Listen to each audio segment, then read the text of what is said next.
So, let's talk about it. Hello everyone and welcome to today's video. My name's Zelda Visser, and if you haven't watched my most recent vlog, I was telling you guys about the day that we got robbed.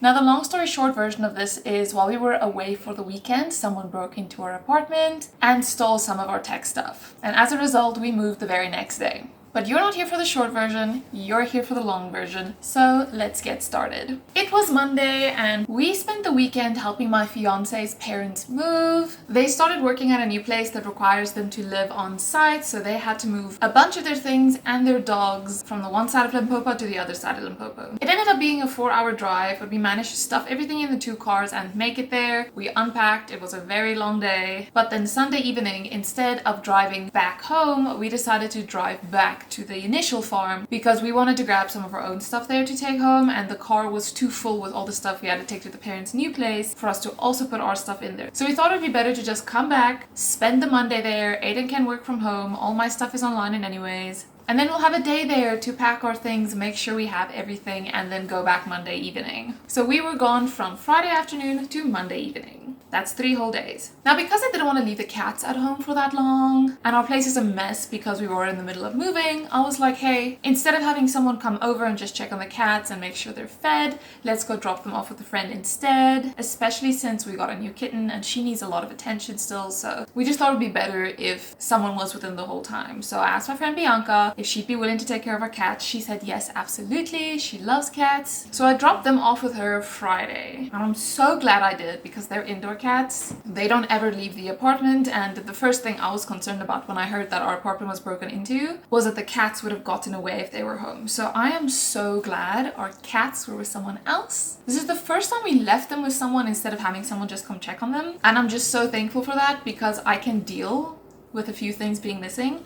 I would have been very upset if we lost both of our cats. Like, I don't know what I would have done. Like, I guess we could go looking for them, but it would have been over a day of them being out. I don't know if they would come back, especially not because the baby's still so small. She hasn't even spent 2 weeks in our apartment with us, so where would she go? There are other cats in the area that aren't that friendly, so it would have sucked. It would have been bad. I am glad that's not the case. But while we were on the farm Monday, Aiden got a call from our neighbor. And they didn't talk long. He was kind of just like, hey, I heard something funny by your apartment last night, and then this morning when I was pulling out with my car, I saw that someone broke into your door, so just letting you know, bye. That's basically all he said. Just not a great way to find out that that happened, especially not when you were 3 hours away from home, so we couldn't go home and see what's going on. So Aiden called the property manager to be like, hey, I heard someone broke in. Can someone please go check and see what's going on? And she did. She took her sweet time to get to the apartment and actually check what's going on. But she did. And she confirmed, yeah, someone definitely broke in. The place looks all ransacked. I don't see anything particular that's missing, but if you had laptops or TVs, I'm not seeing any of that stuff.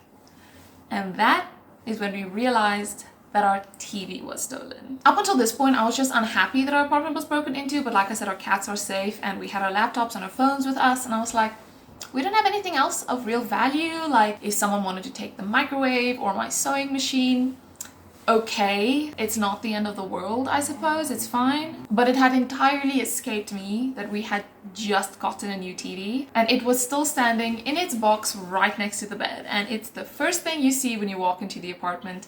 There's no way you could miss that TV.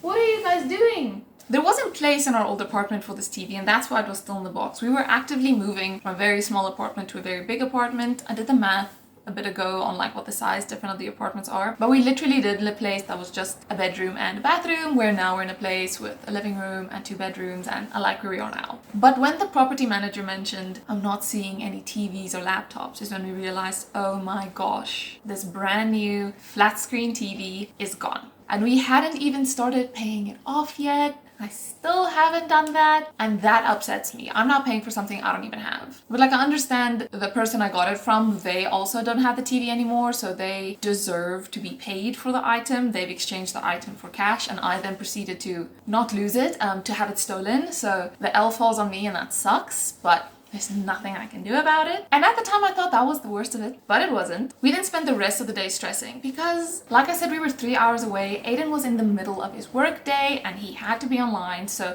he couldn't really take a 3-hour lunch break to just run home quickly and see what happened. So we were stuck sitting there until he was done with the day, and then had to sit in the car for a further 3 hours until we could get home and actually see what happened. And that just sounded stressful and awful, and nothing was gonna change between now and when we were gonna be able to see it. So I was like, you know what? It sucks, but I don't want it to ruin the whole day. I don't want to spend the whole day upset about it, so I'm just gonna pretend it didn't happen until we get there. So we finished the day, we packed our things, we got in the car, we did the trip back, we went to go pick up the cats first, and then we came back to see the damage. I then filmed the whole process of us going through our apartment and seeing what was and wasn't gone. And looking back at it while I was editing it, I was like, why were we touching everything? Because they were gonna come doing fingerprinting and stuff like that, and now we're touching the door handle, we're touching everything that looked like it was touched. Like, that was not the smartest thing. If you come home to a crime scene, maybe don't touch everything, but to be honest, I don't have a lot of faith in our public services and police capabilities, so I wasn't expecting anyone to even come look for fingerprints. So I guess that's why we were just touching everything. But came home, looked through it. It was a stressful experience because everything was already a mess, because like I said, we were in the process of moving. So everything was kind of everywhere, but you could also see everything was kind of ransacked and pushed around, and drawers were open and stuff like that. And I had a hard time placing what was actually gone, because if I saw something that wasn't where I thought it would be, was it stolen or is it just in a bag somewhere? So I was trying to be somewhat positive, I guess. But it's undeniable that the door was broken into. It looks like someone took like a screwdriver and wedged it in by the lock and levered it out there to break the door handle. And we only had the door. We do have a security gate, but that security gate has so many issues. Like, it doesn't really want to open properly, it doesn't move well, it's all rusted and stuff, and it's such a hassle. And this is supposed to be a safe neighborhood and a safe property, so I thought it's okay just having the door locked and not the security door locked. I also thought, based on the location of our apartment, we'd be the last targets on the property, because you come in, you walk past one apartment, you walk past a second apartment, you see a third apartment, and there's a fourth door to like a storeroom before you turn and get to our apartment. Like, you have to look for our apartment, and ours looked small and unassuming compared to the other apartment on the property that literally has glass walls where you can walk past it and see everything in there. Why were we targeted? I always thought if someone broke in, they'd target the first one by the gate. And then on every other wall of the property, there's a different apartment. We're like kind of central. I thought if anyone were to break in,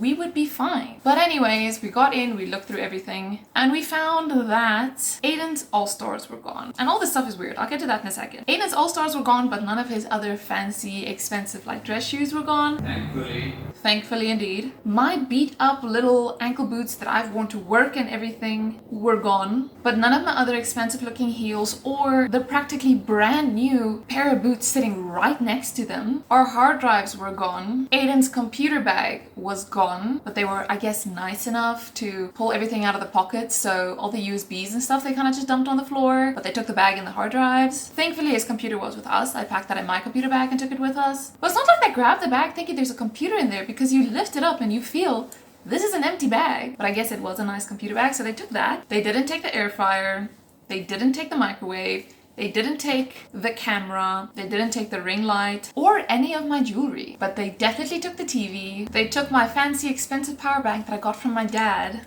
and then like some clothes. Like, I can't tell you exactly what was taken. All my important stuff is still here, which again, weird that they didn't take any of the expensive stuff, but our drawers were definitely emptier when we came back, and you could see people had gone through them. And every now and then, after unpacking our new apartment and everything, I'm still like, hey, where's this thing? Where's that thing? But at first I thought it was just lost in the moving, and now I don't really care. If it's gone, it's gone. But that was very strange. To steal someone's used shoes and clothes. Like, do you even know if you're the same size? They weren't even the nice things. I don't get it. I did think my passport was stolen, because my passport wasn't where it was supposed to be. And that stressed me out a little bit. At first, just because I was planning a trip abroad, and obviously I need my passport to be able to do that. And I was not gonna have time to go to Home Affairs and get a new passport, have it issued, and still have time to do my visa application to be able to go, which failed, by the way, but I'll talk about that another time. So I was stressed about that. But when I was on the phone with my dad and told him this is gone, that is gone, and my passport's gone, my dad was like, they can't have your passport. And I was like, why? And my dad was like, no, it's for human trafficking purposes and you're a target now. And I was like, Dad, this is bad enough. Do not add more to my plate. But I ended up finding my passport. They kind of just like chucked it while going through the drawers. So that's what was taken. But then let's get into why all of this is so weird and so frustrating. We asked around a little bit on the property to kind of to hear what anyone knows, because how did this happen? And no one told us until like the day afterwards. Because the guy who called us and said he heard the break-in happening, first of all, why didn't you come check? You're hearing something happening on the property and not doing anything. You're not checking, you're not reporting it, nothing. Like, I understand if you have your family in your house, you don't necessarily want to walk into a problem, but call someone.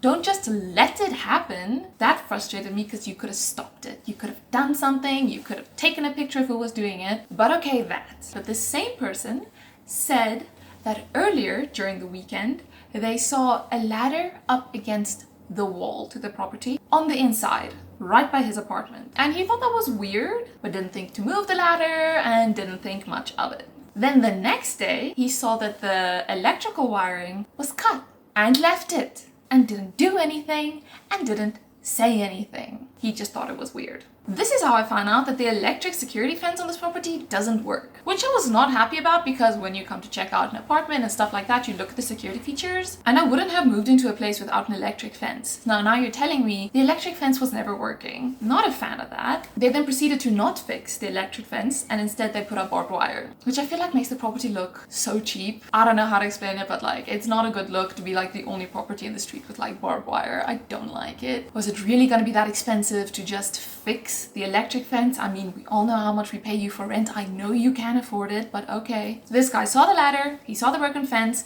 and he heard the break-in happen and didn't say or do anything. That grinds my gears. Which, that does make him sound a little suspicious, but at the same time, if he were the one orchestrating the break-in, why would he tell us all of this? Wouldn't he just have kept that to himself? But if the break-in was so loud that someone that far can hear it, I had questions, because the people across the courtyard from us, they're not always home at night, and I don't know if they were home. So it's possible they didn't hear it. But not 10 steps from our door is the door to the maintenance man of the property, and he lives on site to take care of the property. You know, if there's like water issues, electrical issues, he's supposed to report and handle that. And he also does the gardening, and he's available to wash our cars and stuff like that. If he's 10 steps away and someone up the driveway can hear the break-in, why couldn't he hear the break-in? He was right there. He's home every night. Why didn't he do anything? Part of his job is property security. Why didn't he have anything to say? While we were kind of busy packing and moving, which I was doubting at this point, like if this place gets broken into, do I really want to sign a new contract here? But I really love this apartment and I'm glad we're here. So we're here, still on the property, living above the crime scene. But while we were moving all our stuff, he was kind of just like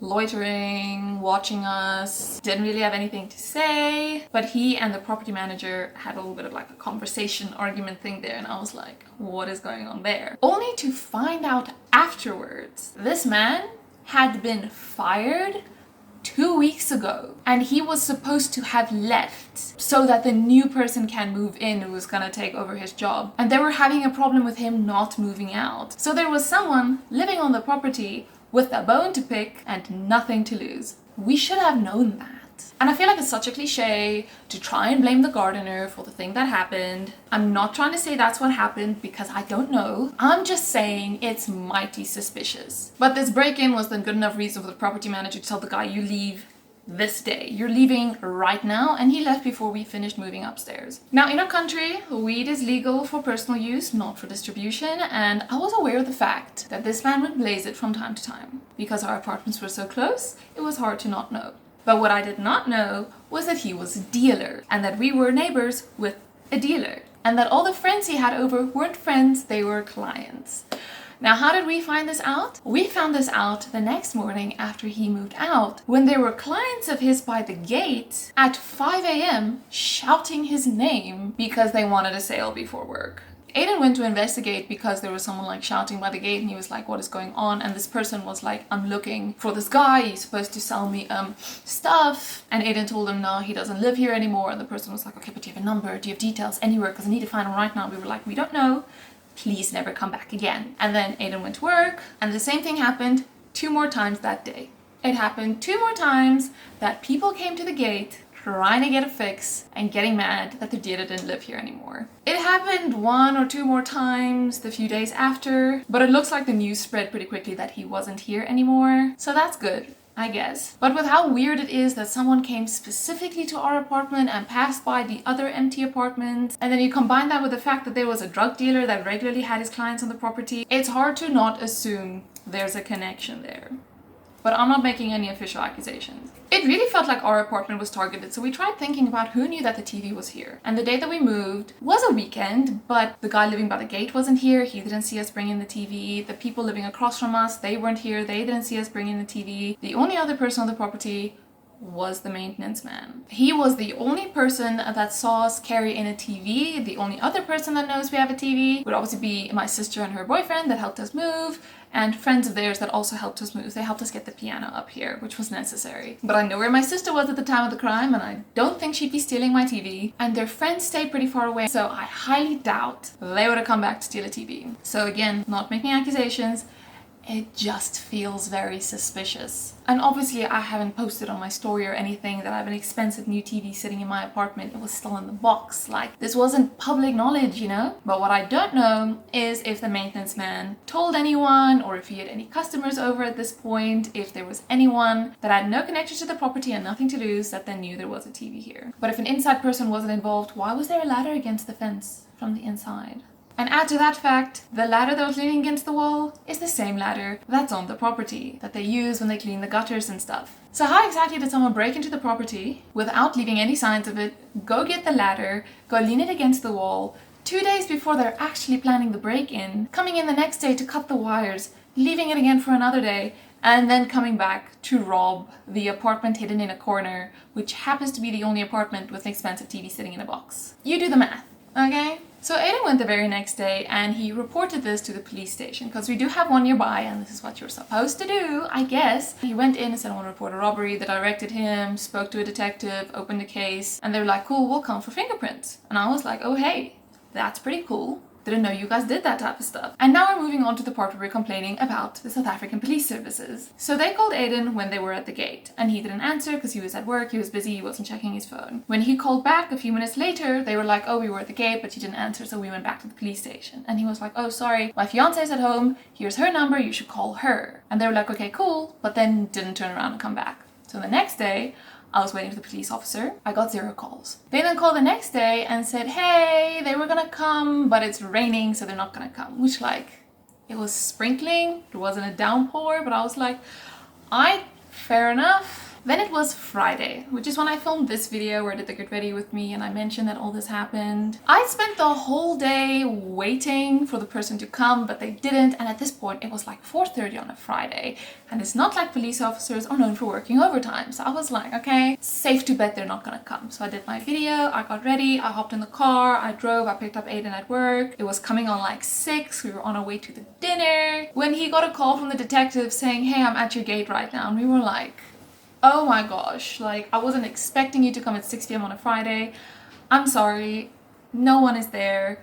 But the last day they could come was Monday, because Tuesday they were repainting for the new person to move in Wednesday. And the lady was like, okay, I'll come Monday. It's booked. I don't know what fingerprints they're gonna get. We were in there, we moved everything, we touched everything. I don't know how it was gonna go down, but like, you're welcome to come try. You know, they had the case with the report on how much was stolen and what was stolen and all that type of stuff. So at least reported the statistics. But Monday came and went without them coming. Tuesday came and went where they painted without a word from them. Wednesday, Thursday, Friday, nothing. And then like 2 weeks after that, Aiden got an SMS from the police services saying, no fingerprints were recovered. Case number this has been closed. Thank you. Great job. Appreciate the help. And because it ended up doing like nothing, honestly, I rather would have just had them be like, okay, you reported it, that's all we can do. Like, why do this like kind of farce that we're gonna come and do fingerprints and like never actually pull through with it? Like, it's frustrating. So that's how that saga is kind of coming to an end. None of the stuff was recovered. None of the stuff will be recovered. No moves will be made to find the person who did this. No moves are being made to stop this group from potentially targeting other people in the area, assuming it was a random group. And we moved into our new place and we closed the security gate now, because this one actually works. Thank heavens. I was surprised by the emotions that came with this, because I didn't like my living space being violated. I'm pretty private, actually. You wouldn't believe it because I'm on the internet all the time, but the idea that people broke in and touched everything and went through everything and they proceeded to not grab the phones that were lying around, all the cameras or any of the other valuables. Like, you could say they didn't have the hands to take it, but they had a bag. They could have filled it with all the smaller tech.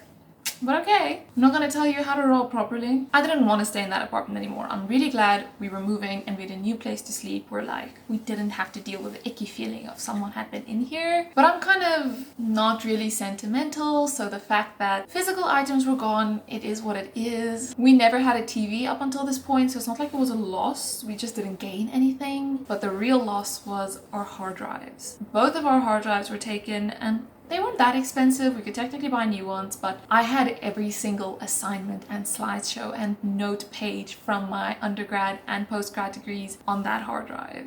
That's what I had it for. And that was a loss. Like, I paid almost $250,000 for my studies. And yeah, I have the degree, I have the piece of paper, but I don't actually have that information anymore. And it's not like I didn't refer back to it. That upset me quite a bit. Aiden had the same. He had all of his assignments. He had his big final report that kind of made him an engineer on there, and all of that is now gone.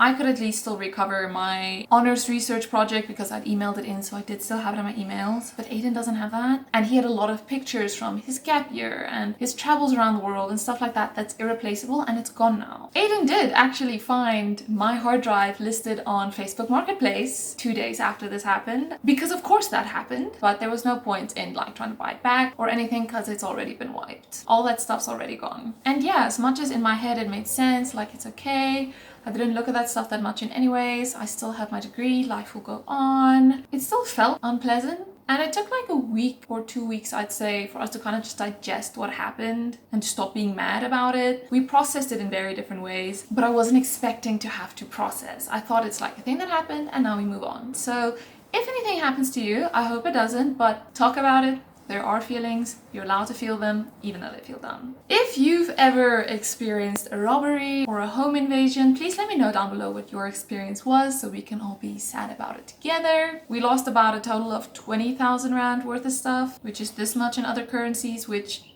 that's a lot. That's a lot to lose at this age. But like I said, I am glad our cats were okay. They weren't out on the streets after this happened, and we weren't here either. Like, we were planning on maybe coming back and skipping the stop on the farm, and we would have come back late Sunday night, and we would have potentially come back right when it was happening, and that is not a confrontation I would have been keen on. That could have gone a lot worse than us just losing a bunch of stuff. So I'm glad I didn't end up coming face to face with people. I'm glad that if this had to happen, it happened the way it did, and life will go on. But may this never happen again. Thank you so much for watching. I hope you, like, I want to say enjoyed this video, but it's like not the most peppy topic. Like, if someone commented, oh my gosh, I love this, make another video like this, it would kind of be like, you're hoping we get robbed again? I felt like that when I was making my vlog because I started the video by saying we got robbed on the intro page. And initially I had it with like an exclamation mark, and then it felt like I was like, we got robbed, yay! And I was like, that's not the vibe I'm going for. But I'm not upset about it anymore. I've moved on. So rather, I hope this video was worth your watch, even though I'm sure it's very long. I'm glad I finally got to sit down and tell the whole story. And then I look forward to seeing you again next time with a vlog. Bye-bye. They really do sound incompetent when you explain it, don't they? Yeah. Sucks. I love you too.